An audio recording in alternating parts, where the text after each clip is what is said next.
सोचिए, एक ऐसी दुनिया जहां इंसान नहीं था, कोई शहर नहीं था, कोई तकनीक नहीं थी, सिर्फ एक ही नाम था, डायनासोर। करोड़ों साल तक इस धरती पर सिर्फ उनका राज रहा। कोई उन्हें रोकने वाला नहीं था, कोई उनसे ज्यादा ताकतवर नहीं था। लेकिन फिर एक दिन सब कुछ खामोश हो गया। सवाल ये नहीं है कि डायनासोर मरे कैसे, सवाल ये है वो अचानक पूरी तरह गायब कैसे हो गए। वैज्ञानिक कहते हैं करीब 6 करोड़ 60 लाख साल पहले अंतरिक्ष से एक चीज धरती की ओर बढ़ रही थी, जिसे किसी ने देखा नहीं, जिसे कोई रोक नहीं सकता था। जैसे ही वो धरती से टकराई, धरती की किस्मत बदल गई। वो टक्कर इतनी भयानक थी कि उसकी गूंज पूरी दुनिया ने महसूस की। पल भर में आसमान अंधेरा हो गया, सूरज की रोशनी धरती तक पहुंचनी बंद हो गई। दिन और रात में कोई फर्क नहीं रहा। जब रोशनी नहीं रही तो पेड़ पौधे मरने लगे, और जब पौधे खत्म हुए तो भूख ने डायनासोर को घेर लिया।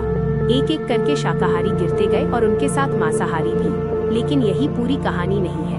उसी समय धरती के अंदर कुछ और भी जाग चुका था।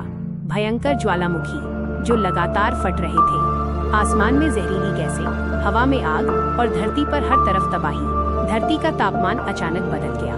इतना तेज बदलाव डायनासोर का शरीर सहन नहीं कर पाया। और फिर वो हुआ जिसकी किसी ने कल्पना भी नहीं की थी। डायनासोर जो कभी इस धरती के मालिक थे, अब सिर्फ इतिहास बन चुके थे। लेकिन एक राज आज भी बाकी है। क्या सच में सारे डायनासोर खत्म हो गए? कुछ वैज्ञानिक मानते हैं कि डायनासोर की एक प्रजाति आज भी हमारे बीच मौजूद है। हम उन्हें पक्षी कहते हैं।